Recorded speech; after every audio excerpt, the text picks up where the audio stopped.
नमस्कार, मैं हूं आपके साथ आस्था कौशिक। कतर ने अमेरिका के साथ जो रक्षा डील की है उसके आखिर क्या मायने हैं? कुछ विशेषज्ञों का मानना है कि बाकी खाड़ी देश जैसे कुवैत, बहरीन, यूएई, ओमान और सऊदी अरब भी इसी तरह की सुरक्षा गारंटी की मांग अमेरिका से कर सकते हैं। सऊदी अरब लंबे समय से अमेरिका से ऐसी ही डील करना चाह रहा है, जिसे बाइडेन प्रशासन ने इजरायल के साथ संबंध बनाने की शर्त पर आगे बढ़ाया था। लेकिन 2023 में हमास के हमले के बाद यह डील अटक गई। सवाल यह भी है कि क्या कतर को सिर्फ इजरायल से डर था या फिर इसके पीछे ईरान का एंगल भी है। इजरायल ने 9 सितंबर को कतर की राजधानी दोहा पर एयर स्ट्राइक की थी। निशाने पर थे हमास के नेता।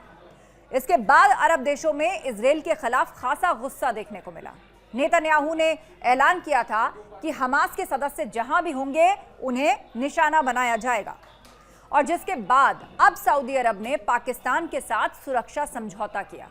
इस समझौते के मुताबिक सऊदी या पाकिस्तान पर किसी बाहरी देश का हमला दोनों देशों पर हमला माना जाएगा और दोनों देश एक दूसरे की सुरक्षा करेंगे। इसी प्रकार अब कतर ने भी अमेरिका के साथ डिफेंस डील की है।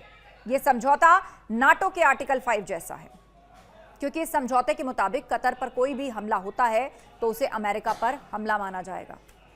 अमेरिका कतर की सुरक्षा करेगा। मिडिल ईस्ट में सबसे बड़ा अमेरिकी सैन्य एयरबेस कतर की राजधानी दोहा में है, और इसके बावजूद इजरायल ने कतर पर हमला किया। इसकी जानकारी जब तक अमेरिका ने कतर को दी तब तक हमले शुरू हो चुके थे। और कहा तो यह भी गया कि अमेरिका ने जानबूझकर कतर को जानकारी नहीं दी। अब एक बार फिर कतर ने अमेरिका पर विश्वास जताया है और देशों के बीच बहुत बड़ा सुरक्षा समझौता हुआ।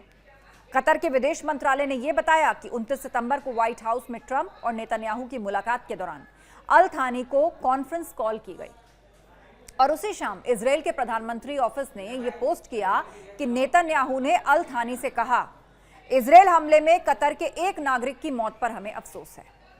और बयान में यह भी कहा गया, मैं आपको भरोसा दिलाना चाहता हूं कि इजरायल का निशाना हमास था, कतर नहीं।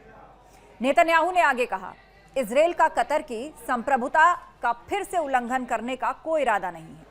कतर के बयान के मुताबिक अल थानी ने इस बात की सराहना की कि कतर को अब निशाना न बनाने, उसकी संप्रभुता का उल्लंघन न दोहराने का आश्वासन दिया गया।